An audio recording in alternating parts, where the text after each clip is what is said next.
and welcome. This is the best in paranormal talk radio. This is Beyond the Darkness. I'm your host, Dave Schrader. Along with me at the Supernatural News Desk, Mr. Tim Dennis. Hello, Tim. Hello. All right, are we ready to begin this week's journey into the strange and supernatural with weird news from around the world? I believe so, but if I could just mention... Please. As you're listening to this, you may be listening to this on Saturday morning or Saturday afternoon. Right. If you've gotten to it Saturday evening, you're a little too late. But maybe you're a time traveler and you're listening to this last Wednesday. Oh, wow, I didn't think of that. Yeah, exactly. Either way, this is good information for you to know, whether it's in the future, in the past, or right now. Sure. IWI is tonight. IWI Wrestling? Yeah. You mean the IWI Wrestling? The IWI Wrestling. You mean the IWI Wrestling where the Schrader family will be in attendance watching that one? Professional high flyers, well, throwers, grapplers, and wrestlers? That too. All right, yeah. We'll be there. Yeah, we're back at the American Legion Post 320 there in Hopkins. 6 huge matches in all, 2 titles on the line tonight. The penalty box, of course, hosted by Ian Xavier. We'll have raffle prizes and more plizes, as I like to call them, and also we'll be observing a special moment of silence for our brave men and women who have lost their lives in Memorial Day in remembrance of that. If I can talk again, Sacrifice is the name of the card, and 6:45 is when doors open. 7:30 is bell time there at the American Legion. And it's very family friendly. Yes, it's great. Listen, you're looking for something to do. You're trying to get out of the house. You want to have a little fun, whether you're in Wisconsin, Iowa, the Dakotas, Minnesotas, either North or South Minnesota, wherever you're from, Tim. East and West Minnesota. Yeah, there's this. Just come to this event and you'll have a lot of fun. Yeah, East and West Minnesota. My kids are looking forward to mocking wrestlers and calling them out. Wow, a little heckling going on. Oh, they love that stuff. They love to go to chide the wrestlers and maybe their favorite uncle who's up there announcing. I love sour cream and chide. Yeah, I don't know if you've ever had that on the potato, but it's good stuff. All right, Tim, we've got a lot of strange news stories to cover for the week. Where will we begin this week's journey? A haunted Iowa library. Ooh. Straight out of Ghostbusters. I don't know if you've ever been to Iowa, Dave, but most of them are haunted, the libraries. I've driven through Iowa. I've never stopped in Iowa, but that changes next week, Tim. Yeah. June 1st, 2nd, and 3rd, I'll be in Des Moines at Wizard World, the big convention that takes place there. God help you. I've got 3 panel discussions. Butch Patrick, Eddie Munster's going to be there, Tim. Yeah? Not only do we get to talk about his cool career as a child actor, but he owns a haunted house. In Iowa? No, but he owns one. And then we're going to talk with 2 of the members of the Supernatural TV show. We're also going to be talking with Matt Ryan of Constantine. And we've got a lot of other cool things that are going to be popping up. I've got 3 paranormal conferences. And because I love our listeners, Tim, I don't know if I've ever mentioned this to you, but I personally love our listeners. Never heard that. I love them so much that if they come to this conference or if they want to order tickets for this Wizard World convention or any, even if I'm not there, I'm going to extend love from us to them. Wow. All you have to do is go to wizardworld.com, find one of the conventions you'd like to attend, and use the code DARKNESS20. Really? DARKNESS20. Why are you whispering? Because it's not for everybody, Tim. Oh. Just our fans, just our followers and friends. Okay. Our illustrious army of darkness on this Memorial Day weekend. DARKNESS20. That's what you get to put in there. You'll save 20% off the cost of your entire event. Whoa. Huh? Wow. Yeah. Huh. So that's what's going on. So I will be in Iowa. Maybe I'll have to stop into this haunted library. Yeah. Or as John Zaffis calls it, the library. The library. Yeah. What's going on at the haunted library? Well, the staff at the haunted library are calling a paranormal group after workers complained of ghosts moving chairs and dropping books on the ground. Those uncouth ghosts. Staff members at a library in Iowa are built on the site of a hotel in the 1800s say they're being haunted by ghosts. Ghosts, Dave. They're lurking between the bookshelves, actually. That's what I used to do, actually, when I used to spy on gals there in the old days of school, mainly because I didn't have the guts to go up and talk to them. Librarians at James Kennedy Public Library in Dyersville recently brought in a team of ghost hunters to confirm if there was any paranormal activity going on after several staff members complained of hearing and seeing spooky things when left alone. According to KCRG, about half of the librarians at James Kennedy have said they have witnessed eerie things happening when they were alone at work. One employee said things have gotten so weird they no longer feel comfortable working alone. Aren't we all? Paul Zarowski, a teen and young adult librarian at the Dyersville location, told the outlet that one morning while working alone, he heard a loud thud. When he went to investigate, Zarowski said a book was in the middle of the aisle. In the middle of the aisle, Dave. Yeah. I have no clue where it fell from. Probably one of the shelves. Yeah, that would if I were going to go out on a limb, Tim, that's what I would guess. Yeah, I would guess so too. There wasn't like a loose end cap it could have come off of. There wasn't an empty spot on the shelf you could see it clearly fell from. It was just there in the middle of the floor, he said. And I'm like, oh, great. I'm going to be the cold opening of a horror movie victim here. I think he might be taking a little bit too far. I'm just saying. People do like their drama. Yeah. Others told the outlet that they heard footsteps when alone in the building, and the library's wooden chairs often go sliding across the floor, Dave. Across the floor. Mm-hmm. Yeah. Where else would they go sliding? Well, maybe across the ceiling if it got Then we have something really going on. Yeah. That's when you have to be fearful. Yeah. Don Schrant, assistant library director, said the building is only 14 years old, but it was built on the site of a hotel from the 1800s, which she said could explain why the ghosts may be haunting the building. Schrant also said she has experienced a lot of paranormal activity at the library. She said a lot of it happens when she's alone in the morning preparing to open. Schrant said several employees told a longtime patron about their ghostly encounters, and she offered to put them in contact with a team of ghost hunters. We have shared some of our stories with her, and all of a sudden in February she said, hey, I actually know this paranormal group. I bet they would come and do it. And she reached out to them, and they said they would do it for free, Schrant said. And, of course, she said, hey, that fits in with our library budget. No, I made up that part. It made me laugh, so it worked. That's good. The outlet reports that the paranormal activity recently caught the attention of the Dyersville City Council after they realized that the library had brought in ghost hunters. Concerned about whether the money to pay for ghost hunting was taken out of taxpayers' dollars, of course, City Council members started asking the library questions because why wouldn't they? Schrant, however, said the library did not have to pay a single penny because the paranormal group offered their services free of charge. So we did not have to pay for it. They gladly donated their time, she said.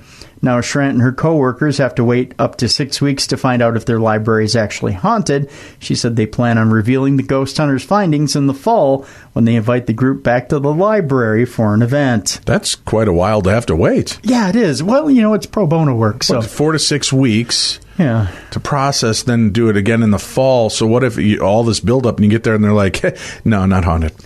Well, I mean, what do you want for free work? I mean, if they were paying something, I suppose you get a turnaround of 1 to 2 weeks. But, could be. Other than that, I mean. All right, where are we off to next? Let's see here. Next we go to, Bogus Mediums, Dave. What? It's a story about bogus mediums. What? Yeah, they're pulling money from the underworld. The underworld? Well, you got to pull it from somewhere. I guess. I mean, that's as good a place to pull it as any. It's either your front pocket, your underpants, or the underworld, one or the other. Some mediums have boasted to their clients that they can pull money from the Alam Gyab. The underworld? Gyab? Really? Whatever this paper is reported, Yaran Metro. I get it on my doorstep at 5 a.m. every morning. Yeah. These supposed spiritual teachers claimed that all they needed was a deposit, which could be up to thousands of ringgit to hold such ceremonies. Do you ever pay in anything in ringgit? No. Well, I did. Yeah, that's what I used to pay for Spam sandwiches. Right. Because that's really the only kind of money you want to use on Spam sandwiches, ringgits. Yeah. Lots of ringgits. They also claimed that they could seek the assistance of beings from the underworld to help those in need. The mediums would tell their gullible victims that the deposit would go to good deeds, such as funding Islamic studies, said the Islamic and media advisor of the Malaysian Muslim Consumers Association, Datuk Tuan Azmai Tuan Umar. Oh, that hurt. I think I pulled something there. He cited a case where a man lost thousands of ringgit. How much is thousands of ringgit in American dollars? Let me see here. Hold on. Yeah. Yep. And then if I carry that is that, a loud calculator. let me kick off my shoes and look at my toes. Okay. All right. So the total ringgits that he lost was how much? Thousands. Yeah, thousands of ringgits. Yeah. That comes to roughly $9.62 in American. Oh, wow. Yeah. That's still quite a bit for us. Mm-hmm. He cited a case where a man lost thousands of ringgit after a medium from Indonesia promised to conduct a ceremony to pull money. Boy, if I pulled my money, I tell you, I'd end up jerking something. Currently, there is a group called Indonesia Paranormal Alliance. Ikatan Paranormal Indonesia is their name, that lures victims by claiming that they can do such things with the help of mystical beings and that it is not against Islam, he said. Okay. The mediums would disappear once they were paid the deposit sum, he then added. These culprits would then delete their social media accounts so that they could not be contacted. Sinar Harian reported that comedian Nabil Ahmad, who's 34 years old, is excited to perform his fourth Umrah pilgrimage to Mecca this Ramadan, it says in the story. I don't know what it has to do. Everything you just said just sounds like all made-up words to me. Say that last sentence again. Sinar Harian reported that comedian Nabil Ahmad, 34, is excited to perform his fourth Umrah pilgrimage to Mecca this Ramadan. Is this written by Dr. Seuss? These are all made-up words, aren't they? No. He says, I miss the Holy Land and more after each Umrah pilgrimage. I think this is a separate story, but I'm excited to read it, Dave. So when I am given the chance to go there again, I take the opportunity to pray and improve myself, he said. The host of the popular talk show, Mele Top, I believe, added that his wife, Nazira Ayub, would accompany him during the trip, which is scheduled to start on That's good. June She shouldn't 7th. be left home alone. She shouldn't, because, you never know who's ogling your wife when you're on pilgrimage. That is true. All right, where are we off to next? I just had to it was right there in the same story. I had to do it. That's the way it's written. Yeah. A lawyer says a complainant made up sex allegations against a spiritual medium. The lawyer acting for a spiritual medium on trial for indecently assaulting a teen while performing a ritual cleansing has told the jury the teen made up the allegation because he thought the medium was a weirdo, quote unquote, aren't we all, and because he was gay. Well, there you go. Craig Wright is on trial in Napier District Court facing 2 charges of indecently assaulting a 17-year-old man during a ritual cleansing in a Napier house on May 6th of last year. On Tuesday, the jury watched a DVD of a police interview of Wright made in the days following the incident. The 35-year-old Wright told the interviewing officer that he performed a test on the teen, and it showed he had an attachment or entity. He said the teen told a friend that he had a problem in his house, and the friend wanted Wright to check the house for paranormal activity. Wright, who is gay, said he could feel something in the house and that the teen had an attachment or an imprint. He's quoted as saying, if you have an imprint and someone like me comes along, they know I'm going to get rid of them, he said. Now I'm going to sound like I'm mental, he said. He told the officer that he would put his finger in someone's belly button to tell if they had an attachment. And he could feel a whack in his arm if he had one. If they had one. Yes, he could feel a whack in his arm if they had one, once he had his finger in their belly button. Yeah, well, if you put your finger in my belly button, I'm going to whack your arm too. What? I think there's a 100% chance of that happening. Yeah. He did this to the teen and could tell he had an attachment or entity. That was what led him to take the teen into a separate room and try to get the attachment from him. He said he got rid of the teen's negative energy. He denied touching the teen inappropriately or making the teen touch him inappropriately.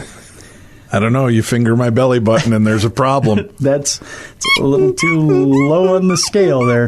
Get your finger out of there. It's stuck. It's like one of them Chinese finger cuffs. That did not happen, Wright said. Allegedly. The Crown case was that Wright indecently assaulted the teen twice in his bedroom over a 3 to 4 hour period after Wright and others arrived at his house uninvited. Crown lawyer Cameron... Okay, wait a minute. Here's, again, Tim. Okay. Dave Schrader. I can't even say my own name. Dave Schrader, attorney at law. This is the problem I have. Okay. How many times would somebody have to physically assault you in a 3-hour period for you to finally say, you know what, I'm out of here. This is math. I failed math. Right. But I'm just curious. Okay. All right. I mean, if this guy, somebody takes me in a room to exercise the spirit from me and they're sticking their finger in my belly button. Yep. And, okay, maybe I give you once, you're picking up on some kind of ethereal umbilical cord. Okay. All right. Yep. Maybe once I let that happen. Right. You do this to me repeatedly over a 3-hour span. Okay. It's kind of then on my fault, isn't it? I kind of like when you're that dumb to just keep letting somebody, this is an adult, right? I mean, like a teen, not an adult, but how old is this perpetrator? 17. 17. Yeah. He's got the common sense to say, this isn't right. Is it a bad analogy if I say you can check the dipstick once, but if you keep putting it back in, you probably are a dipstick yourself? Right. Yeah, I wouldn't. I think that's just bad choosing. Yeah, I think I probably hit the wrong analogy. Yeah, and I think so too. But my point is, over 3 hours he went through, through this. Yeah. Do you think it's just at that point you're just like, no, I just got to see where this goes? I'm not quite sure how they're going to turn this thing into ridding me of but what if it works? Yeah. I don't know. I just think I might have left that room with sore knuckles, and he might have left with a bunch of missing teeth if he just kept jabbing me in my belly button. Probably, yeah. Because I don't play that game, Tim. Crown lawyer Cameron Stewart closed the case by telling jurors it appeared that there had been a general concern about the teen and having paranormal attachment. In that sort of situation, who are you going to call, Stewart said, before answering his belly button busters. Before answering his own question by saying Wright had been identified as just the person. So while the teen consented to the ritual, he did not consent to being touched for sexual gratification. There was an environment of need and trust, he said. Yeah. Let me tell you this. If you tell me you have to touch my belly button to free me of my attachment, right, and I'm like, okay, go ahead, and he does it, and then his eyes kind of roll back, and he goes, oh no. That's going to be my guess that then at that point, that first time, probably a clue. So if you're picking up on the fact that it's sexually related, he said the only thing the teen consented to was the cleansing for the purpose of ritual. Stewart said touching penises is not part of that ritual. Wait, what? That's what he says. So wait, did he touch the 17-year-old's penis, or did he touch the 17-year-old's penis with his penis? We're about to find out. Oh, my God. Do we have to? The evidence from the complainant was compelling and consistent, and the jury could be confident in finding Wright guilty, he said. Wright's lawyer, Alan Cressy, said Wright never touched the teen's penis or made him touch his. There was no touching, Dave. That was just a little belly button play? I think so. The teen made up the allegations because he thought Wright was a weirdo and because he was gay, Cressy said. The jury retired to consider its verdict at 1:35 p.m. It had several questions and asked to watch a DVD video of the police interview of the complainant again. It'll resume deliberations on Wednesday morning. There you go. Weird. Yeah. No, don't do that. That's what are you doing? Just feeling the demon pass through me. Oh God, no! I'm gonna have to dig a little deeper. It's weird. Why is that the sound of a belly button? I don't know. Because you just figure it's got isn't your belly button tight, or do you just have a big open maw? No, I don't have an open maw. Is it just you just kind of? My belly button has not been used like that. It's really? It's a very tight little belly button, if you must know. Yeah, that's what I'm saying. Yeah. What other noise would you make if you jab a finger in there? Right? It's like a balloon knot. It's not like it's made of latex. Are you sure? I'm positive. If you keep it oiled up like I do, you know me. I like to have baby oil. You keep your belly button oiled up? No, I keep my whole chest oiled up because you never know when I might have to tear open my shirt and look intimidating in public. It's kind of a throwback to my WWE wrestling days when I was a big fan. Yeah. When did you? I was a huge fan in the 80s. Did you ever see that? Whenever there was a battle that was about to ensue, when Hulkster would tear open his shirt, Tim, was it ever dry like a barren desert? No, it was always glistening and shiny, and that added a little intimidation. Did you ever see Andre the Giant glistened up? No, but I wasn't afraid of his chest. It was his massive hands that frightened me. Hands. Yeah. Huh. You know what they say about a man's size of his hands? Big gloves, Tim. That's what they say. All right, where are we off to next? Oh, boy. Well, we're going to talk about a haunted ghost trapped inside a terrifying doll. It's not just one. It's a combo a haunted platter. Ghost? Yeah. So does that mean the ghost is being haunted by something? Or is this the redundancy chapter of the redundant chapter? It's a redundant headline. Yeah. Trapped in haunted ghost. Trapped in a conundrum, wrapped in a simile and a metaphor. They're pretty creepy at the best of times, but one man is convinced a vintage doll he owns is haunted by spirits after a spate of bizarre and unexplained behavior.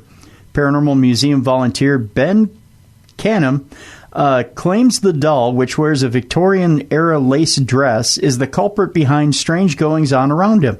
Well, that thing isn't creepy at all. It's just Victorian-era lace dress, kind of like the one you're wearing right now, Tim? Well, yeah, I mean, I need to feel pretty when I read news. I understand.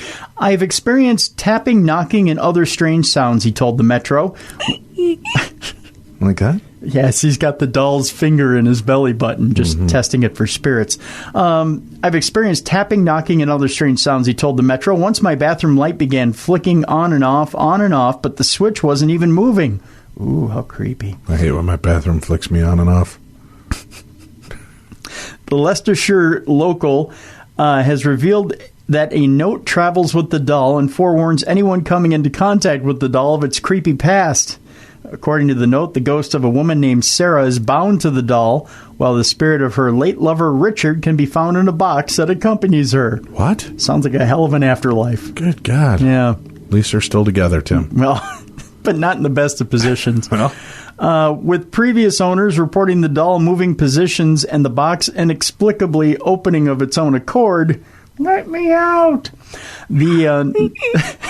The note goes on to reveal how the items were found nearly 30 years ago in an abandoned car. Boy, they really have had a hell of an afterlife, haven't they? I'd say. Hello, says the note. Thank you for purchasing Richard and Sarah. These items were found in an abandoned car in 1990. Dick is in a box? Dick's in a box, yes.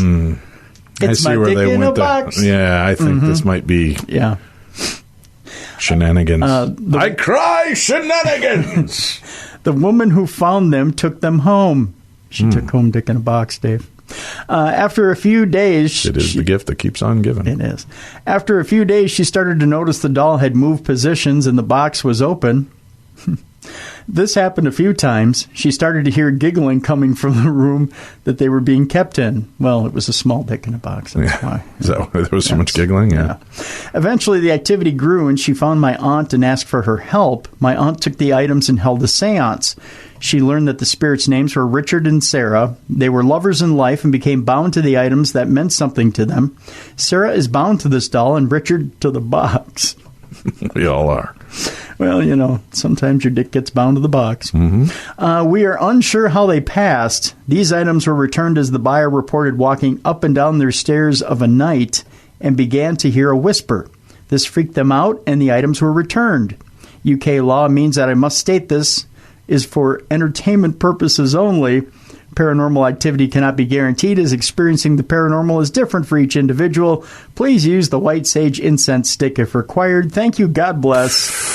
Kisses, kisses, kisses. Spooky. I'm using that white sage incense stick right now. Yeah. Ear. Light it up, burn it up, flame on. Yeah. All right, where are we off to next? All right, next... We go to an eye-opening report on the Navy's 6-day UFO encounter. Wow. One day wasn't just enough for him, Dave. UFO bender. It's a UFO bender. Over a 6-day period, a U.S. naval vessel apparently tracked an unidentified flying object near the coast of San Diego. It was back on 2004, Dave. It was a while back. But a report is now being released on the incident, and its contents are rather unsettling. During an air defense exercise from November 10th to the 16th, USS Strike Group aircrafts are said to have spotted a number of strange objects, now referred to as anomalous aerial vehicles, that were seen hovering over the surface of the water. Taking a closer look, operating pilots noted that it was white featureless objects with no wings, engines, or controls, confirming it was no ordinary aircraft. Instead, it looked to be a 45-foot-long flying tic-tac. What? That's what it says. It looked to be a 45-foot-long flying tic-tac. Okay. Yeah. It's refreshing, at least. Well, it is. It didn't say whether it was orange, white, or what color. Orange was always the best. It is. I could eat a whole box of those in one sitting. What was even more interesting is that as the object hovered, the water below was said to have been frothing as if it was reaching boiling point. By the way, to you, do the orange Tic Tacs taste like children's aspirin? No, they're delicious. You think so? Yeah, I've always liked the orange ones. Okay. Children's aspirin is chalky and weird. It is, but I think like they have you, the same. chalky and weird. I think they have the same taste, though. Don't you think? I do not. Okay. No. Strike Commander David Fravor made the call to descend in on the object for further investigation. However... Sorry, I don't know why I found it funny that I called you chalky. Chalky and weird. Chalky and weird. Chalky was my nickname when I was 8. It was because I used Here comes old Chalky Dennis. I used to come by with some sidewalk chalk, and I don't believe I'd it make at all. It was all the white powder around your nose. Well, son. I was dealing cocaine at 8, but I mean, I'd make the little 4-square thing, and then I'd just eat the chalk because I thought it was delicious. Weird kid. See? Chalky, weird. Strike Commander David Fravor made the call to descend in on the object for further Strike investigation. Commander. Strike Commander David Fravor made the call to descend in on the object for further investigation. However, he said it appeared to recognize him and zoomed away with super speed. How do they know it recognized him? Crap, it's David Faber. Run, run! And recorded it as high velocities and turn rate. Was it the Jetsons? Yes. George Jetson recognized him and got the hell out of there. Come on, Elroy. It took off. Sure thing, Pop. It took off like nothing I've ever seen, David said in an interview following what is now known as the Tic Tac sighting. Tic Tac sighting. Yeah. The encounter gained a fair amount of media attention at the time, yet the recently released USS Princeton report has uncovered even more details that were never released. The first is that the anomalous aerial vehicle remains of unknown origins. However, it showed signs of highly agile behavior, speed, and technology not currently known to be in possession of the U.S. or any other nation. Like that. The ability to hover over the water and then start a vertical climb from 0 up to about 12,000 feet and then accelerate in less than 2 seconds and disappear is something that I've never seen in my life, David said to CNN. Despite owning the most powerful air defense sensors and combat systems in the world, the objects were almost impossible to track over a period of time, and the usual protocols of radar detection proved ineffective against its broadband stealth. Another detail uncovered throughout the ongoing encounters was that the object was supposedly able to cloak itself, disguising itself from the human eye.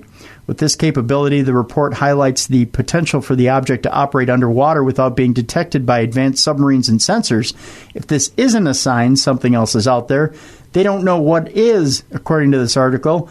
This report only emphasized just how out of the ordinary this encounter really was, and clearly something worthy of ongoing investigation. Because a flying Tic Tac, Dave, by God, that ought to be investigated. Sign me up. I know. Flying Tic Tac sounds refreshing. What happens if it runs into Godzilla and Godzilla just eats that thing? He gets a fresh minty breath. It puts out that laser breath of his, Tim. Oh, yeah. That would be a commercial and a half. It would be, wouldn't it? You see the giant flying Tic Tac, and Godzilla's like, skinonk, and then the flying Tic Tac goes into something. He's like, oh, and then he's all refreshed. Right, and then he goes from the,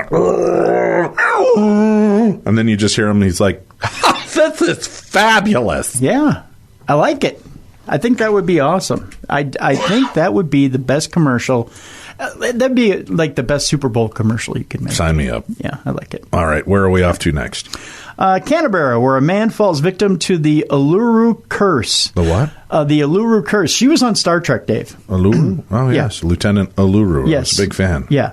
I was a complete idiot to take it. I should have just left it there, laments Steve Hill from the Weston Creek suburb of Sterling. Hill believes a string of bad luck, including costly repairs to his four-wheel drive, following a visit to Uluru last year in which he illegally and allegedly souvenired a small rock, is more than just a coincidence. My friends and family told me not to take it, but I did, says Hill, who believes he has joined a long list of other jinxed tourists who have pocketed rocks and sand from the Outback landmark only to subsequently fall victim to the so-called Curse of Uluru. Hill says it was during It's too bad, too, because he was such a bad communicator before, and now he can communicate in many languages. Hill says it was during a solo trip to Australia's spiritual heartland last June. While walking around the base of Uluru, I saw this rock, and I just had to have it.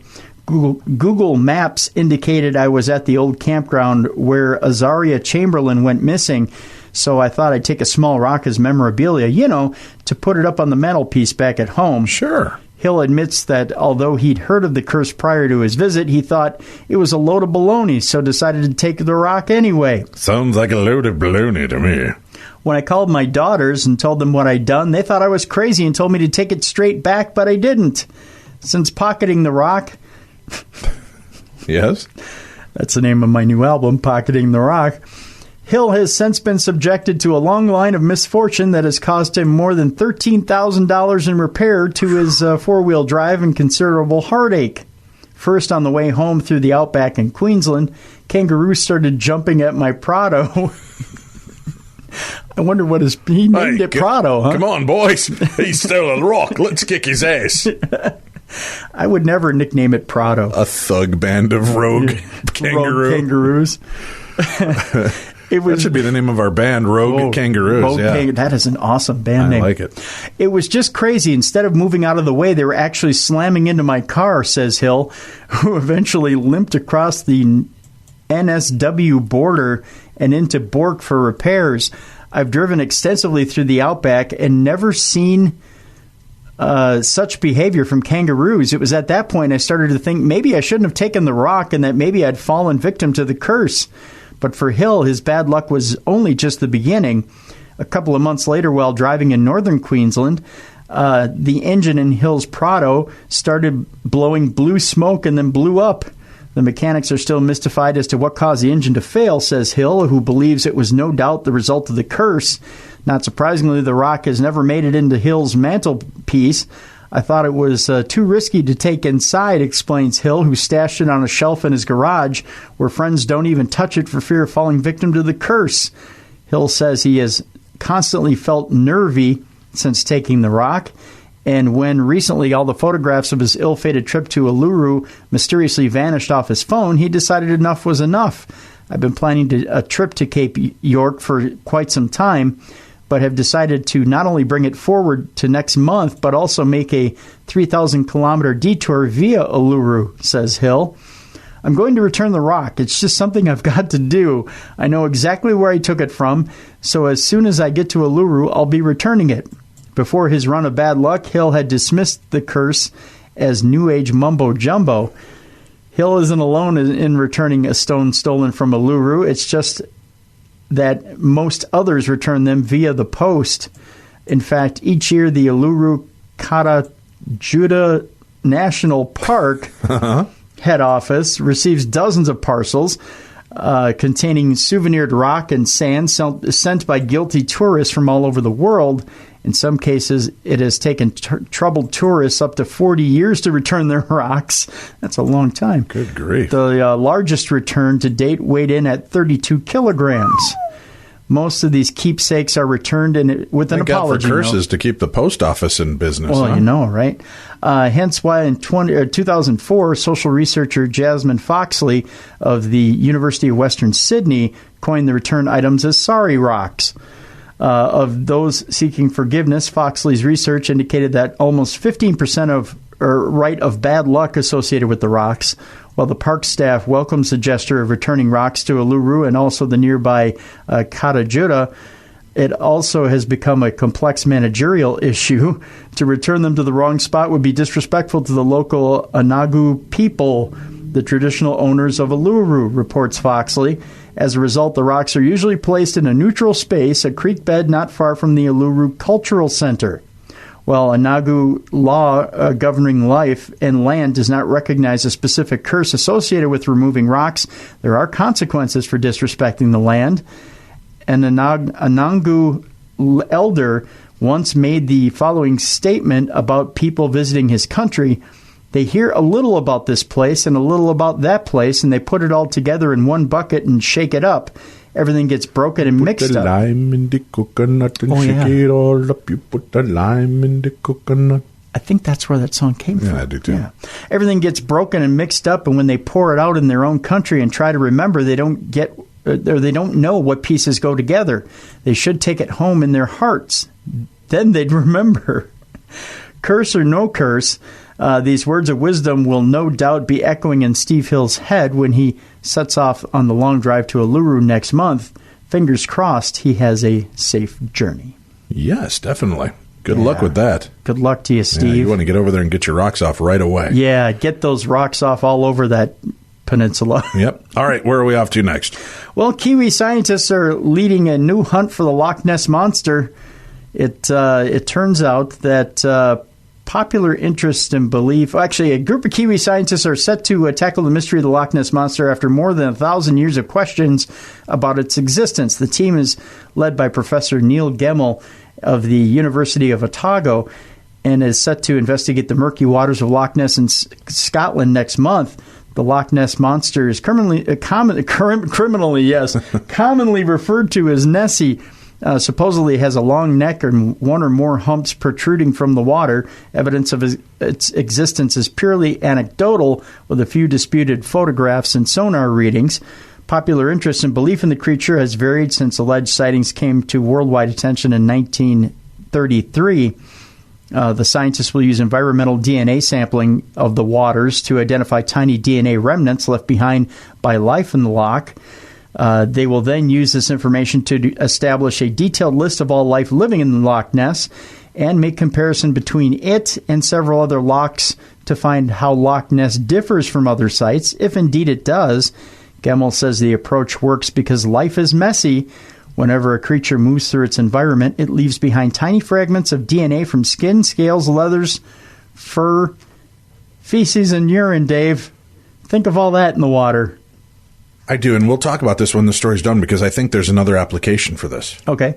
This DNA can be captured, sequenced, and then used to identify that creature by comparing the sequence obtained to large databases of known genetic sequences from hundreds of thousands of different organisms.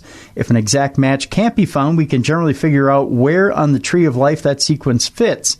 If there's any evidence of DNA sequences similar to those predicted to come from a large extinct marine reptile, the so-called Jurassic hypothesis, Gemmell says he would be surprised. Sounds like a strain of weed, doesn't it? It does, Jurassic hypothesis. Can you set me up with some Jurassic hypothesis? Gemmell said he would be surprised. It will knock you back to the Stone Age, son. You'll be seeing velociraptors. That's right. Yeah. I'm high as a pterodactyl. Yeah. There's a P in it. I'm going to use it to pterodactyl. That's right. It ain't silent no more, son. That's It's right. speaking up. But he is open-minded about what they might find. Large fish like catfish. I know I better find a microwavable burrito because I'm hungry. Find that in the loch. Large fish like catfish and sturgeon have been suggested as possible explanations for the monster myth, and we can very much test that idea and others, he said. The project, however, is much more than a monster hunt. While the prospect of looking for evidence of the Loch Ness Monster is the hook to this project, there is an extraordinary amount of new knowledge that we can gain from the work about organisms that inhabit Loch Ness, the UK's largest freshwater body. Gemmell predicts the team will document new species of life, particularly bacteria, and will provide important data on the extent of several new invasive species recently seen in the loch, such as Pacific pink salmon, while also gaining a better understanding of the native species that reside there.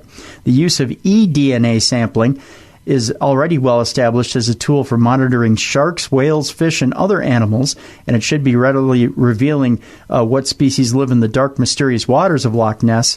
Gemmell has assembled a team of global science leaders from the UK, Denmark, USA, Australia, and France.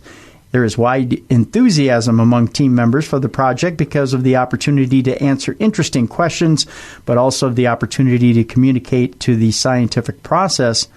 We have an opportunity through this project to demonstrate the scientific process, how hypothesis is established and tested, the need to replicate, use controls, and account for observer bias using double-blind methodologies.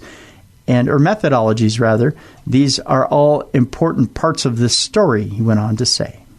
All right, so here's my thought on this. Okay. Follow me, and I'm serious about this. Okay. That is, to me, really intriguing, that basically you're just going to run like a giant screen through the water, collecting that DNA data, that anything that swam in there should have left some kind of DNA trace. Yep.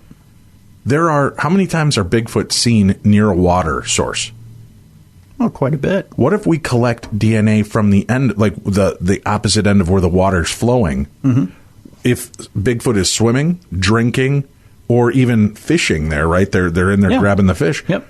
Theoretically, they should be leaving behind some kind of DNA that's not known as well. Yeah.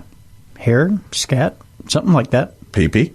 Oh, yeah. Who hasn't pee-peed in a lake, Tim? Well, I bet you Bigfoot does. He hits that cold water and he probably just, he's like, I gotta go. Yep. Yeah. All right. So what do you think about that? I mean, that should be something that they apply not just to, ocean exploration or deep sea exploration and lakes like Loch Ness, but ways to start seeing if we can actually find in a Bigfoot-rich area if there is any kind of stuff going on there. I know it's probably easier to drag a lake than it is to try and do it in the forest, but I get what you're saying. Yeah. Right. Most stuff. Well, I'm not saying no, don't drag the forest. Drag the water that the Bigfoot would use. Yeah.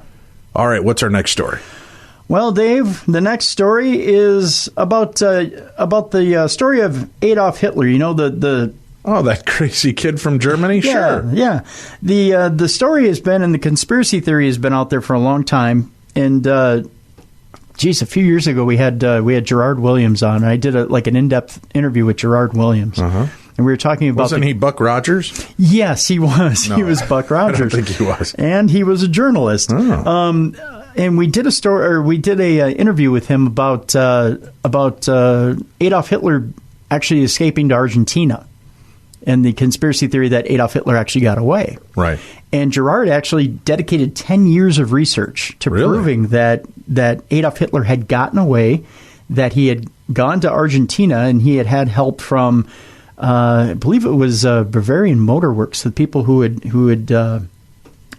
founded Bavarian Motor Works and built this huge house in Argentina where he had died of old age. And he was ill, of course, when he had gotten to old age.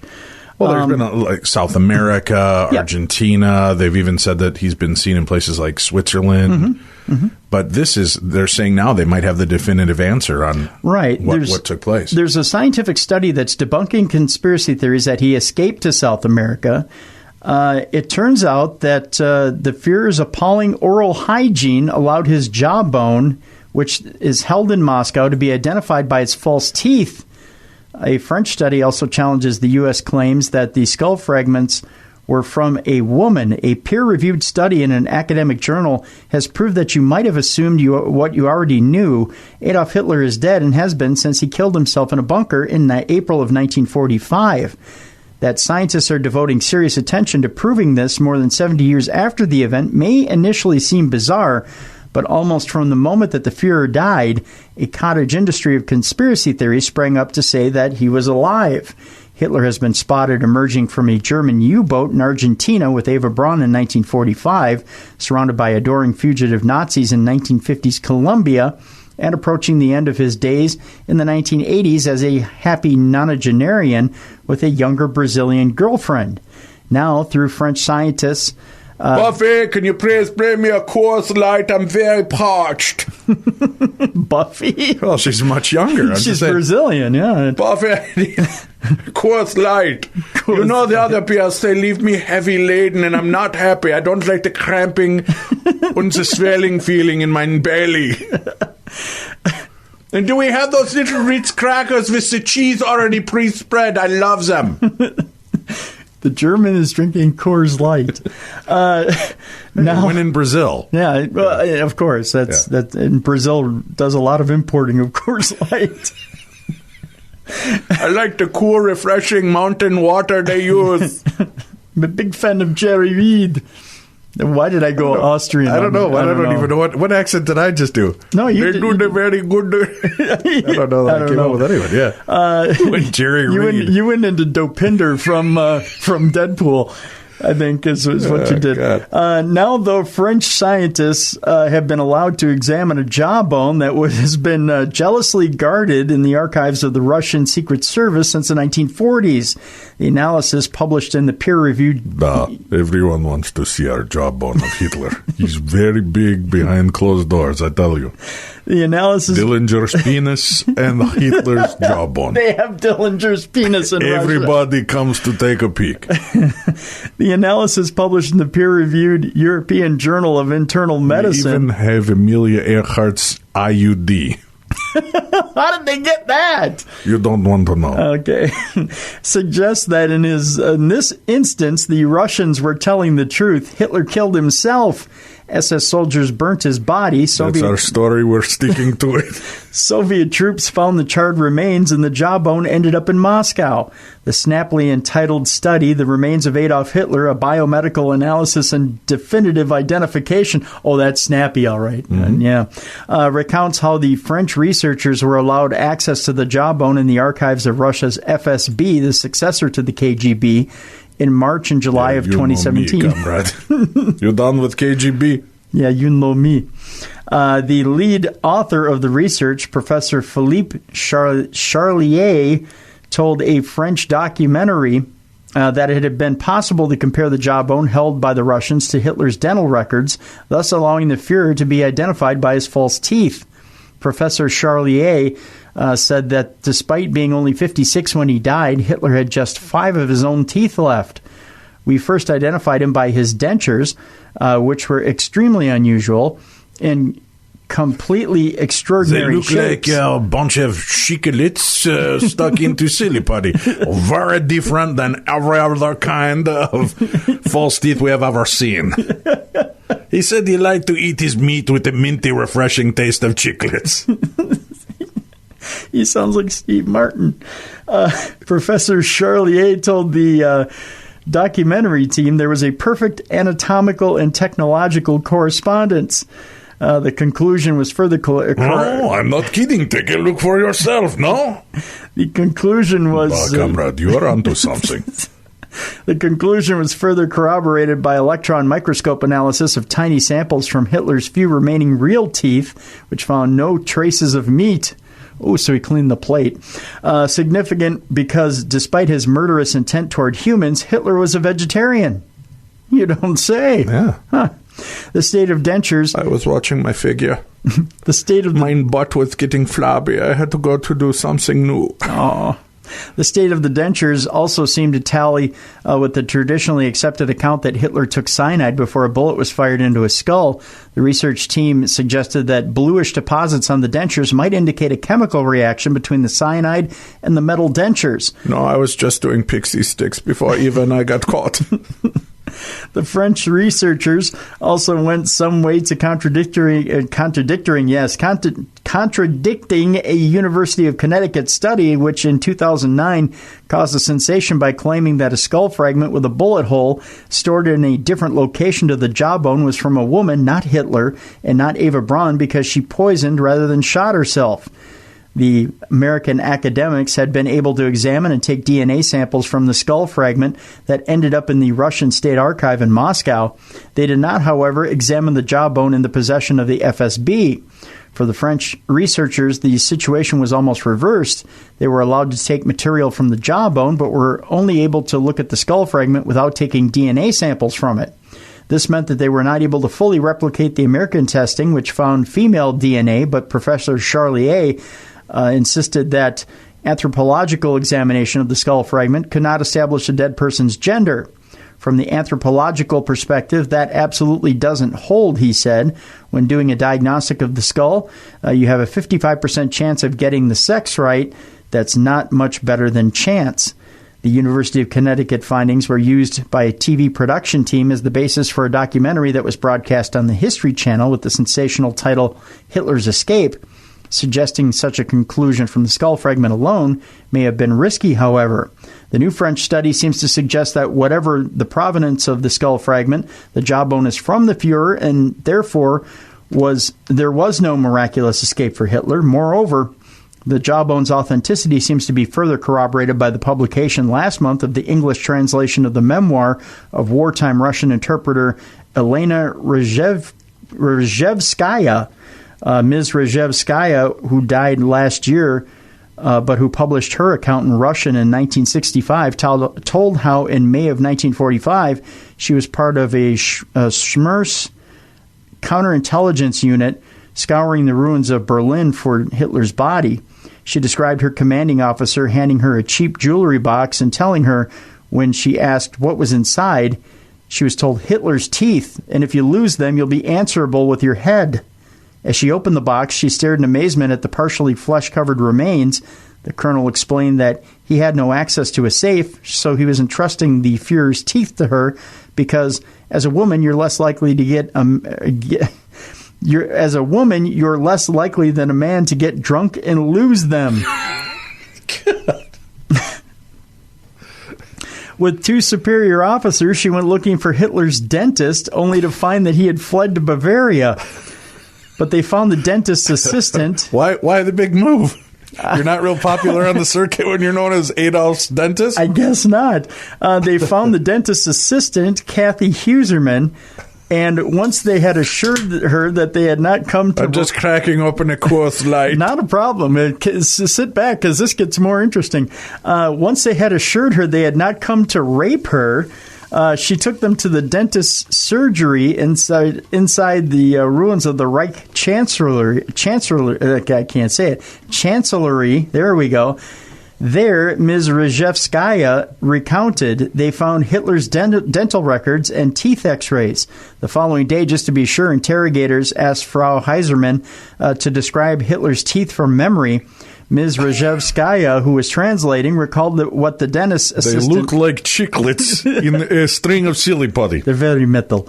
Recalled that what the dentist assistant said matched what was on the x-rays, and then Ms. Rejevskaya opened the jewelry box. Frau Heiserman blurted out, "These are the teeth of Adolf Hitler." The blame for allowing this relatively straightforward identification of Hitler's dead body to be obscured by tales of his continuing survival lies partly with his fellow dictator, Joseph Stalin. The historian Antony Beevor, author of Berlin, the Downfall, has written about how Stalin had been keen to reassure himself that Hitler was dead, but equally keen to hide this news from his supposed allies, Britain and America. Instead, the communist newspaper Pravda said rumors that Hitler's body had been found were a fascist provocation. The Soviet authorities spread the alternative fact that Hitler was alive and well and being looked after by the treacherous Americans in their zone of occupation. According to Beevor, writing in the New York Times in 2009, Stalin even went so far as misleading his commander-in-chief, Marshal Georgy Zhukov, by berating him over the supposed failure to find Hitler's body. This may help explain why, when a group of high-ranking RAF officers tried to visit Hitler's bunker in 1946, they found it locked and guarded by an NCO from the NKVD secret police, who told the British delegation that Hitler had escaped and was now hiding in Argentina. The conspiracy theories had started, and over time they would multiply. By 1955, the head of the American CIA base in Venezuela was writing a memo about a claim that Hitler was living in the Colombian Andes at the head of the community of fugitive German fascists who followed him with stormtrooper adulation. But what was actually happening to Hitler's body seems to have been more mundane, though perhaps more comical. After he and Eva Braun... What, did they, like, Weekend and Bernie's him, or what? Yeah, they basically drug him. They're just, I gotta put sunglasses on him. Drug him around and did puppet shows. Got his hand up on a string, so they Heil, yes, Heil. They give the string a pull. After he and Eva Braun killed themselves on April 30th of 1945, military aides carried their bodies out of the bunker into the garden behind the Reich Chancellery, where they wrapped the Fuhrer's body in a Nazi flag, doused it in petrol, and set it alight. They failed to completely burn the body, however, and ended up burying the charred remains in a shallow shell crater. Ouch! I was napping! I was just... No. On the morning of May 2nd, Soviet Private Ivan Churikov spotted the freshly turned soil and started digging in the hope of finding hastily buried Nazi gold. Instead, he found a leg bone. Yum. What a crazy story. So basically, long and the short of it is, there's no more conspiracy. Hitler did not escape. We have bone, skull fragments, and teeth. We have skull fragments and teeth. You don't want to hear about digging up Hitler, huh? No, I think we've got the gist of it here. That just gets morbid and weird. Very, very strange. Yeah, now give back jawbone. I have to put next to Fonzie's jacket in our museum. Why do the Russians have Fonzie's jacket? It's right next to Howdy Doody doll we have. Why did they have Howdy Doody? Popular. Don't ask questions. Not good for you to know. Jeez. All right. Okay, Tim, where are we off to with our next supernatural news story? Well, Dave, they had a little royal wedding this past weekend. Who's they? The Brits. And now the Brits. I didn't get an invitation. Did you? Yeah, but I had to work. Oh. Yeah. The Brits, you say? Yeah. And now they've got a little mysterious alien-like sea creature that's crashing the party. What? Over there. Yeah, on the beaches. Yeah. That's what they got going on. Is that what Aquaman rode into the wedding, or what? Yeah. Oh. He was a special guest. I don't know if you know this or not. But I don't. He provided the entertainment after the wedding. Interesting. Yeah. Okay. Yeah. It turns out that a mystery alien-like sea creature is washed up on a beach over there. Dog walker Beth Janetta discovered the strange creature along Rossili Beach in Swansea. I believe that's how it is pronounced. You can go ahead and send your emails to me. I don't care. It had a long tail and a large head and was around a meter long in size. The 41-year-old was walking her dogs Roxy, Bella, and Bracken between Langaneth and Rossili yesterday morning when she came across the decomposed creature. She told Wales Online, I was going for a run with my dogs when I came across it. It looked like a well-rotted cetacean to me. Is that what it is? Cetacean. Well-rotted cetacean. Sounds tasty. It does, yeah. And it looks just as tasty, too, when you're looking at it. It looks like it might have had a lot of meat on its bones at one time. I put it on Facebook, and it caused a big discussion. Other people think it is something different, like a crocodile. It would be very interesting to find out what species it is. Dr. Dan Foreman of the Swansea Ecology Research Team, a Swansea University's Department of Biosciences, has now weighed in with his view of what it could be. He said its jawline suggests it is like a cetacean whale or a dolphin. We get a reasonable amount of whales and dolphins, a lot of which are dead and decomposed. From the data around carcasses washed up, there seems to be a cluster this time of year around June and July. The jaw is thin in places, and it looks like from the picture it could be upside down. When you look at it the first time, you may think it's a crocodile, but it certainly is not. There is a big bulge on the base of the skull, which is characteristic of a cetacean. Mark Hipkin, National Trust Area Ranger, collected the creature from the beach this past week. Mm-hmm. He confirmed it was a porpoise creature, adding, "It is only about 5 foot long. We picked it up on a Land Rover at around 8 a.m. and reported it to the council. We have porpoises washing up quite regularly, as well as dolphins and seals, and sometimes sheep. Sheep swim?" I'm not going to judge them for it, Tim. All right. Sounds so judgy-wudgy. Are they good swimmers? I don't know. All right. It has not been very stormy weather lately, but they must not be bad. Oh, God. No, you did not. You really didn't. I did. Would you like me to repeat it? I could. No. They must not be bad. Oh, God, you didn't have to. You didn't have to do that. It has not been very stormy weather. Just don't swim in warm water because they'll shrink, Tim. They will. Yeah, they do. So wool and you stuff. Want to keep it cold. It has not been very stormy weather lately, but there has been a lot of dogfish in the last couple of days. That's no way to talk about the fish. They have feelings, too. This is not the first sea creature to wash up on the beach, it says here in this article. Is it? There you go. No. So it's just a regular occurrence to have sea creatures washing up on the beach? Yeah, they just show up. They just they swim up on shore and say, "Save me." A mental note, do not go swimming there. Yeah. All right, let's take a quick break. When we come back, it's ParaShare, your chance to shine. Remember, you can always send in your stories to us at dave@darknessradio.com. We'll be back with more right after this.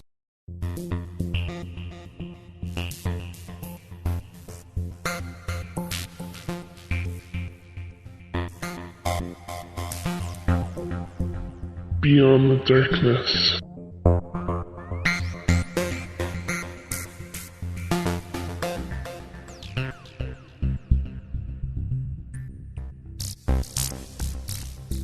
Welcome back to the best in paranormal talk radio. This is Beyond the Darkness, Saturday edition. We'll be back again tomorrow.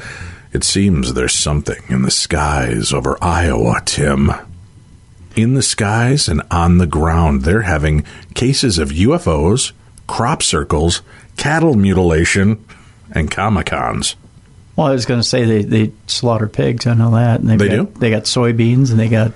There's UFOs. We're going to be talking to the assistant director of MUFON for Iowa, Tim, tomorrow. Oh. And there are some crazy stories. As a matter of fact, she just had an eyewitness case of a giant triangle flying over, I believe it was Des Moines, Iowa, by a scientist that called in the entire thing. You sure that wasn't somebody throwing a dinner bell? No. I wonder how many people are missing out on forced perspective, people flying around their goofy little... Drones? Yeah. I'm just saying. It's a big thing. Yeah, could be. Let's get into it right now. It's time to get to these stories, Tim. ParaShare. Hey, Dave and Tim. I just wanted to thank you for forwarding my hospital ghost story to the show Haunted Hospitals. They chose mine as one of their stories. They flew me all the way to Toronto from sunny Arizona. It was definitely an awesome once-in-a-lifetime opportunity, and I thank you. The whole crew was so nice, and they were telling me how your story was super scary. I didn't get any details, though. I told him a story about when you came to visit me after my gallbladder surgery like 5-6 years ago. Yep. And seeing things in my room. Mm-hmm. I will say this. They hit an emotional chord. He does a great job of asking and kind of opening up parts of it. Yeah. I got emotional during the story. Really? Yeah. Wow. I'm kind of hoping they don't include that part. Oh, well, they probably will now. Yeah. I was like, you son of a bitch, Tim Dennis, look what you've done to me. Wow. Hopefully they'll edit that part out. I'm not sure. Wow. Anyway, we go back to the email. The paranormal has been such a huge part of my life for so long, and all my friends and family were so excited for me to be a part of the show. I'm pretty sure I look like a goober because I'm not used to being the center of attention, and the whole filming experience was something so new to me. Anywho, that's what it says. When I was first contacted by the show researcher, Joanna, she asked me about my very first paranormal experience. I didn't know until I got there for the filming and sat down to be interviewed by the producer that they were using that story in the show as well as my hospital experience. I'll share that little nugget of a story with you right here. Ooh. We're getting a little preview, a little tickle, a little how's your mother right here, Tim. I was 6 years old when I had my first paranormal experience that I can remember. My parents were out for the evening, and my older sister Mary, who was 9 at the time, and I had a babysitter. We lived in this tiny 2-story apartment in not-so-great neighborhood that only had one bathroom upstairs. I had to pee, and I didn't know why. But I was really scared. Well, I'm sure she knew why she had to pee, but she didn't know why she was really scared to go upstairs by herself, I guess is the way I should have read that statement. I don't remember having a reason at that time to be frightened to go alone. I begged my sister, please come with me so I wouldn't have to go alone. Every time I asked her, she just said no. Finally, the babysitter yelled at me to go to the bathroom by myself and to quit asking my sister to come with me. I started ascending the stairs and reached the bathroom door that was right at the top of the stairs. I stood at the doorway and flipped the light switch. The lights in the bathroom consisted of only fluorescent bulbs. You know, the kind that dimly flicker before they fully turn on. There is something creepy about that. Yeah. Have you ever gone into like a building and you go down, like, remember the old grade schools? Yeah. You go in and the lights are off, you flick them on to go into the bathroom and they kind of have that gray pallor and you hear that as the lights crackle. That is a really freaky feeling. Yeah, it is. So I'm with you on this. I get it. All right. As I stood in the doorway with the light bulbs dimly flickering, straight ahead of me sat what I can only describe as a typical looking demon with horns, sitting straight up on the rim of the bathtub with his hands on his thighs, just staring straight back at me. What do you expect him to do? He's right in the middle of, epilating his legs, and you walk in on him. Yeah. I like him to be kissably smooth. Rolf the dog. No, it's the devil's voice, Tim. Rolf the dog has smooth inner thighs. He had his hands on his thighs, just looking straight back at me.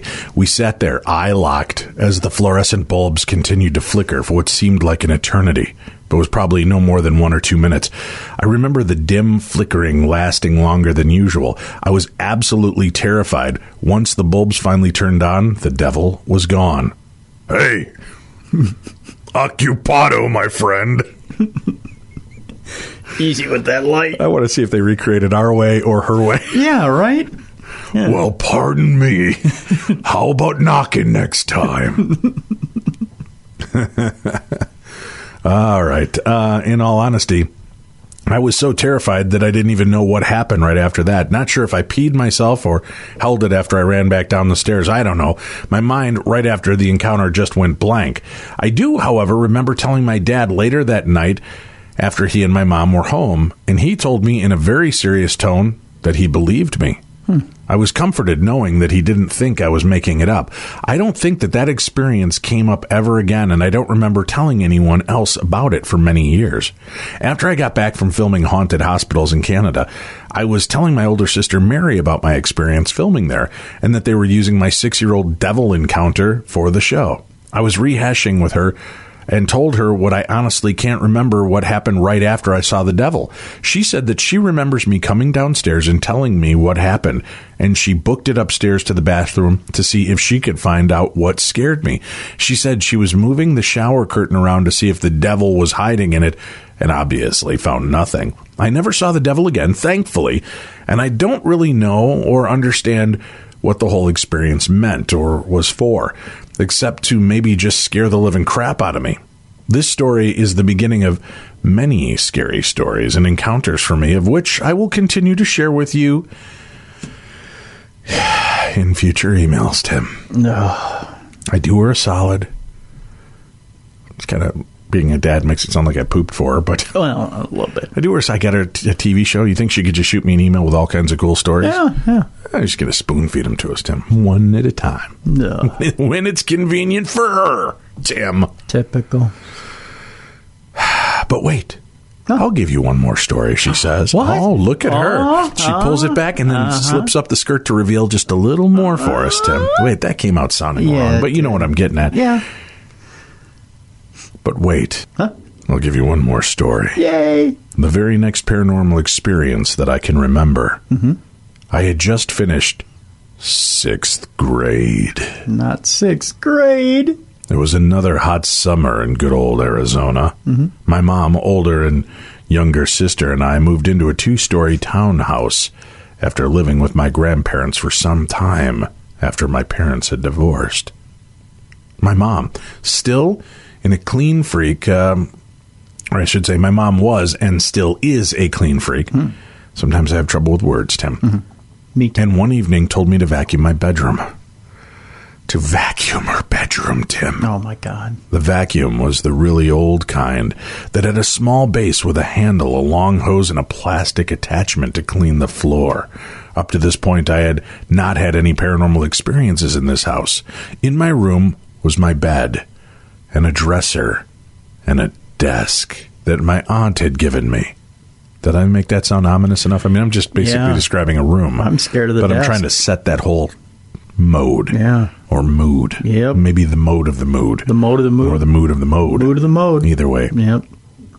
The desk was one of those wooden ones, Tim. No. The worst kind, with the flat top and small drawers that went down each side, Tim. At the very bottom of the last drawer on each side was a decorative cutout, which led to a very small gap between the carpet and the wood. That was probably 1 inch in height at the tallest part. The space was really not big enough for anything to fit in. Oh, God. No. I'll challenge that. Yeah. I will also note that we did have 2 cats at the time. Oh. So, as I was vacuuming my room alone, I had the creepiest feeling come over me. It consumed me like I was being watched. I remember it terrifying me so bad that stopped vacuuming, and I just froze. As I stood there, I shit you not, Tim. That's what this says. I shit you not. Because, what? Well, it's good that she shits me not because I really don't need her shit, Tim. Now, don't laugh. Okay. I can't make any promises about that. Okay. As I stood there, I shit you not. Now, don't laugh. All I can describe it as was a giant hairball or fur ball that rolled from the opposite side of my room to where my dresser was and it rolled right into the decorative cut on one side of the dresser. I don't see what's so funny. Can you hear my stomach kind of adding sound effects? It's like, it was the growl of the evil furball. Don't laugh. I'm not laughing. Who's Tim, laughing? This is serious stuff. I know. I'm scared to death over here. Creepy desk, wooden desk with the little... I know, the wood grain. The little wood grain and the little cutouts at the bottom, Tim, and this tumbling, bumbling ball of furry, gnashing teeth and mess rolled across and slid under that 1-inch hole, Tim. I'm shaking in my cam boot over here. You should be. Yeah. It rolled across the floor and disappeared under the desk. She looked at me like I was an idiot. And, I'm sorry, I jumped to a different part of the story. Jeez, don't do that. Go back here. Okay. Right. It was a giant hairball, fur ball. It rolled from the opposite side of my room to where my dresser was, rolled right into the decorative cut on one side of the dresser. This fur ball was about the size of a volleyball, Tim. I'm confused. Oh, it went under her dresser, not her desk, not where the little decorative cutouts were, Tim, but under the desk, which, good grief. Noises are coming from me, Tim. I feel the devil in me. Huh. So it's about the size of a fur ball. Jeez. She might have needed a vacuum in there more often. Yeah, I think so. Volleyball-sized hairballs in your room, yeah. Probably should brush more. And it should not have been able to fit in that tiny gap under the dresser. Yeah. I can put my life on the fact that there is no way that it was one of my cats. They don't puff up and form into a perfect fur ball and roll across the floor. Not ever, Tim. Nobody does. She felt she had to explain that to us. Like we ever thought that there was a chance that a cat might just like jump in the air, grab its back paws, and start rolling like the ball from Raiders. It might. It scared me so bad that I was still frozen with fear, and I started screaming at the top of my young lungs. I'll let you go with that one. Yeah, I was screaming at the top of my young lungs and yelling for my mom. She ran upstairs. She was asking me what I saw. I told her that a fur ball rolled across my floor and disappeared, Tim, under my dresser. She looked at me like I was an idiot and said it was probably just one of the cats. No way. That's what it's written here, Tim. I'm just reading the script as provided. I still don't know what the hell it was that rolled across my floor that evening, but it came from a super creepy feeling, and I never saw it again. But that was just the beginning of my sisters and my ghost experiences we had in that house. Really? So you stiffed us on good ghost stories and we get the tumbling hairball? Dave, it just wasn't the tumbling hairball. It's a phenomenon we know in the paranormal world as the devil's toupee. Oh, good God. Yeah. The devil's toupee. I stand corrected. Yeah. I was unawares of just how dangerous this truly was. Yeah. Many things happened for many years. We even ended up naming the ghost Pierre. Hello, everyone. Pierre. Thank you for having me. Does anybody have that croissant? Pierre. Yeah. That really kind of takes a sting away. I'm not really sure I need another email. Yeah. Unless he was like a mime ghost. Or a French figure skater. Right. I have no idea who came up with the name, but it stuck, and we still to this day reminisce about all of the effed up things Pierre did to us while we lived there. Oh, hello to you, you stinky American. I'll spit on you and flick my nose in your general direction. Do you think if we invited Pierre down for a cafe au lait, he would be so much better with us? I hope you guys enjoyed my experiences. Well, one of them. And I work on sending more for stories for your ParaShare. Oh, yes, and congratulations on all the excitement in your life. I love your shows, and tell all my friends to check them out, too. Your friend, Cheyenne. Oh, okay. Who said she's our friend? It's kind of presumptuous. Well, That's a word. Look it up. Presumptuous. Anybody who's a friend with the Pierre, the devil's toupee, is a friend of mine. Hello, Double D and Tenacious T. Well, hi. Wow. How are you? I've had a life of odd and don't really share, but hey, why not put my stuff out there? You guys have very sexy sense of humor, which is my only coping skill, so lucky you got my stories. All right. Mm-hmm. Tim, I'm looking at you in a new light now that I know you're a sexy sense of humor kind of guy. I'm a sexy coper, I am. I am recently retired from working many years for a school district. We have a position that is just delivering mail items from one campus or department to another. Tim, job opening, apparently. Oh, for many years, a man named Hughie, Hughie. Would that be Huey or Hughie? Hughie? Maybe a Hughie. Hughie? Maybe he had a former career before that one. A man named Huey, we'll say with Huey, did this job. I saw him every day. He did not talk a lot, but would nod at you. Yeah, Tim.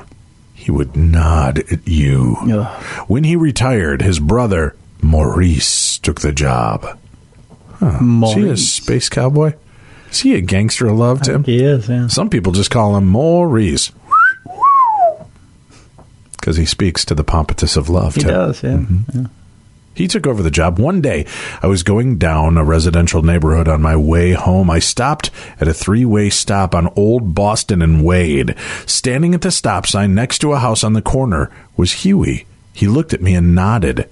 I waved. The next day, I saw his brother Maurice. I asked him, "Does Huey live on Wade Lane?" Maurice said, "He used to." Mm-hmm. I said, "Oh, well, I saw him there yesterday." Maurice replied, "He's been dead 2 years." What? I was shocked and said, "They must have kept that house in the family, and I saw someone that favors him." "No," Maurice said. "They sold it when he passed. I just left it alone. What do you say? I know it was him.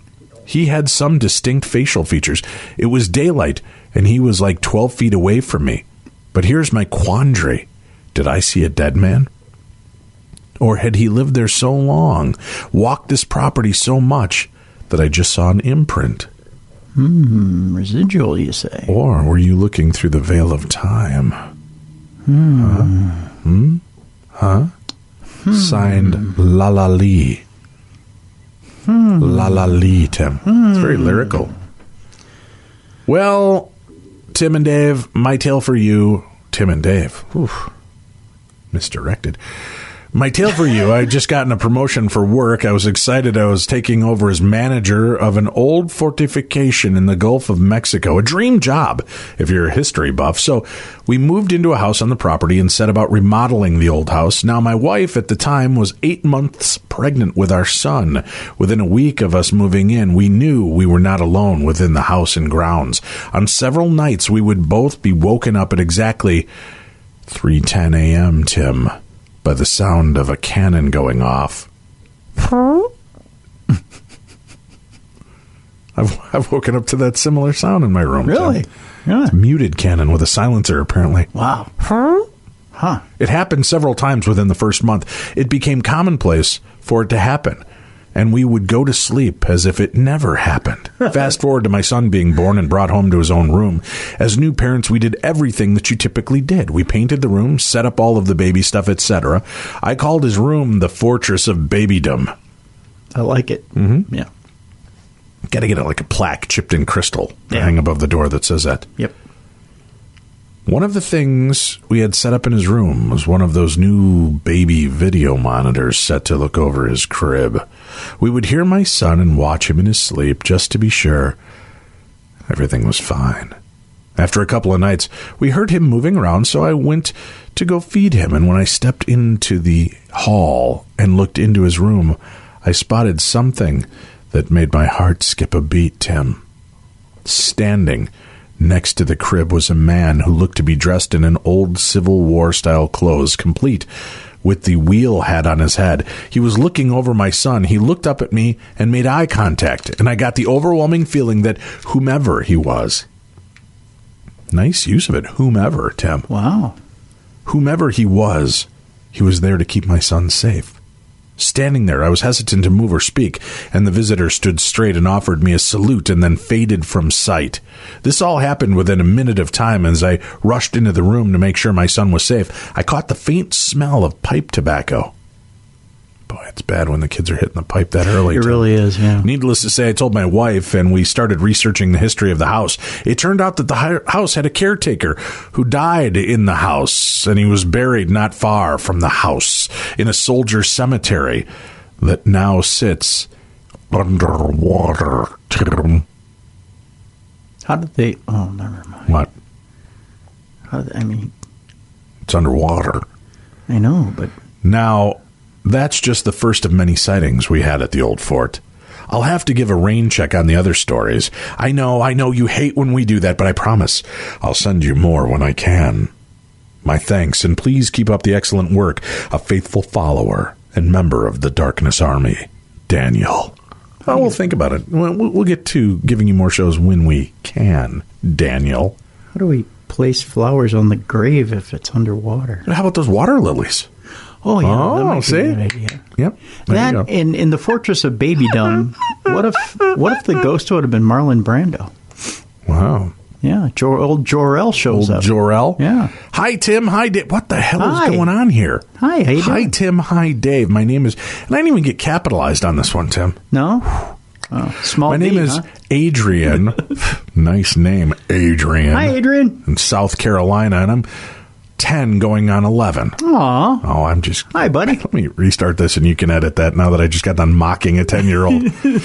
All right. Adrian, I didn't realize you were a child, and I was just playing along. I didn't mean to actually scoff at your name. Adrian is a great name. As a matter of fact, it's a strong name. Yo, Adrian! Right? When you think power, you think Rocky Balboa. And who's the strong one in that relationship, Tim? Adrian. Right.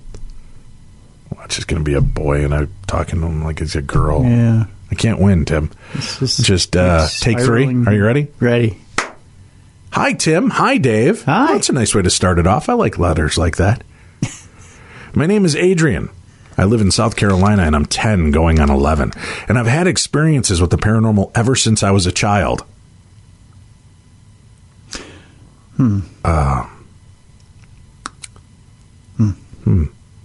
All the way back then, huh? All the way back to when this 11-year-old was a child. I've also had spirit friends named Muko and Sar. Well, that's what I call her. Her full name is Sarah Lucina Miro. She is Muko's brother. But without further ado, let's just get into my recent story. Wow, this is a well-spoken 11-year-old, Tim. Yeah. You don't even use terms like further ado. Just point and grunt at things. Let's just get into my story. When I was able to go to sleep, and okay, well, here we go. But without further ado, let's get into my recent story. When I was about to go to sleep, I heard some heavy footsteps in the hallway, so I hid under the covers with one eye out. And the footsteps seemed to get closer. So I went outside my room, and to my surprise, it was this tall black figure. It was like a shadowy person, and I was frozen with fear. He has cute little emoticons, too. There's a ghost and then the little scary smiley face. It's got its hand pulling a Macaulay Culkin with its hands to the side of its face with a gaping scream mouth. Oh, right. Oh, no.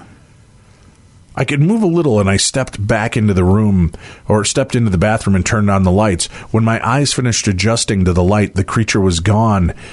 And that's not the only black figure story that I had. There used to be a black figure in my crib along with me, and that's why I learned to get out of the crib at age 6 months old. So yeah, thanks for reading, and I hope to hear it on the show.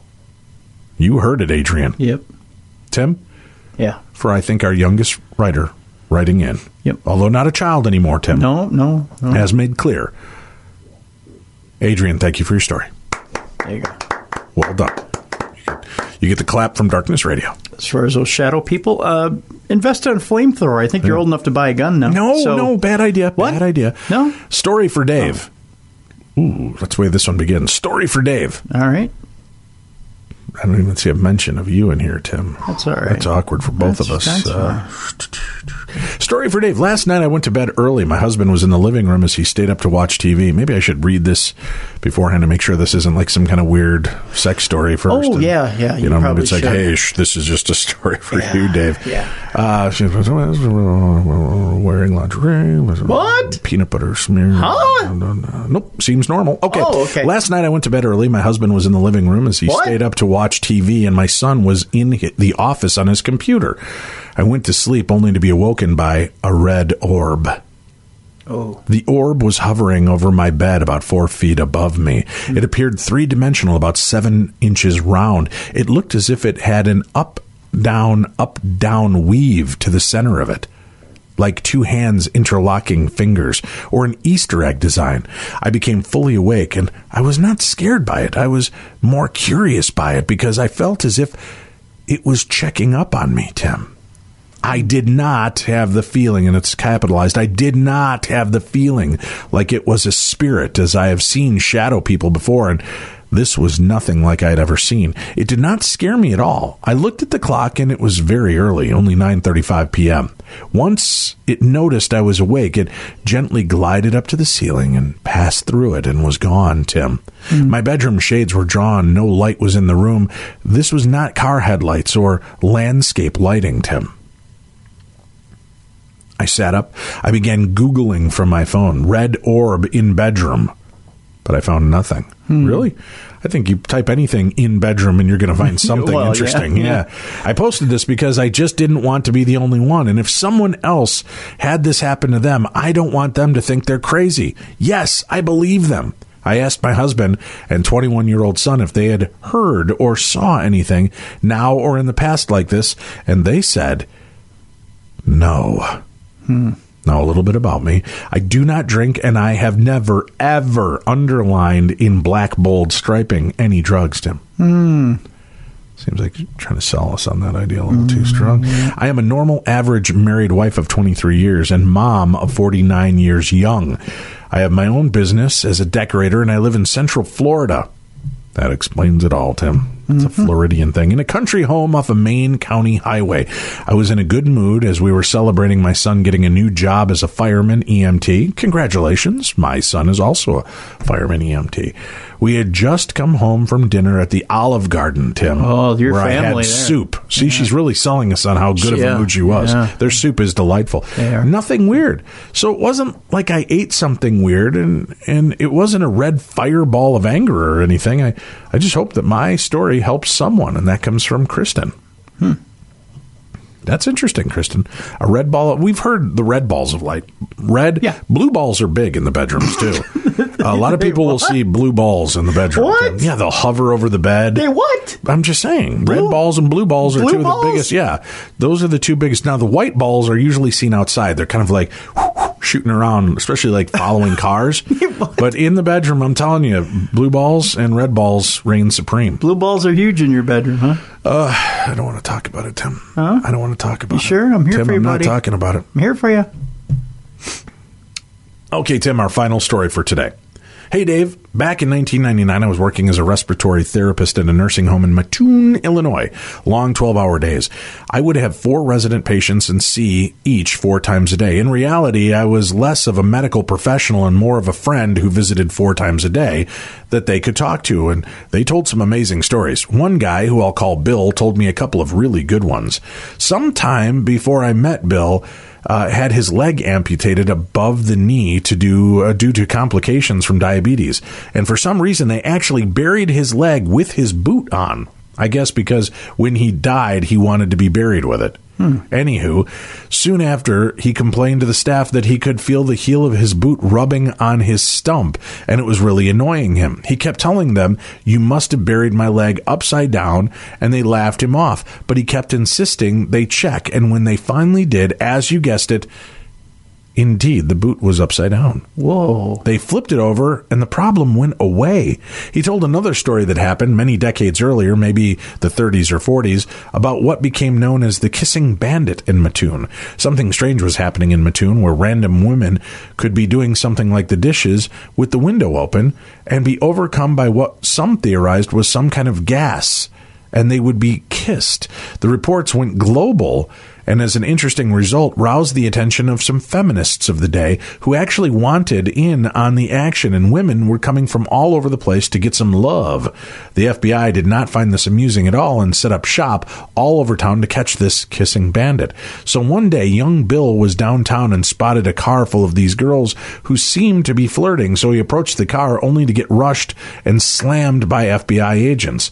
It is interesting. I can't find anything about this on the internet, but on a bunch but on my lunch breaks, I would always go to the Mattoon Library and read about space, aliens, and government conspiracies. And one day, I'm flipping through a series of books like Unexplained Mysteries or something, and there it was. I wasn't even looking for it. Just as an irrelevant side note, Bill's wife was also a resident in the nursing home, and she liked to have her fun with her glass eye and would put it in her mouth. And that comes from Patrick White. Oh, old people, you make me happy.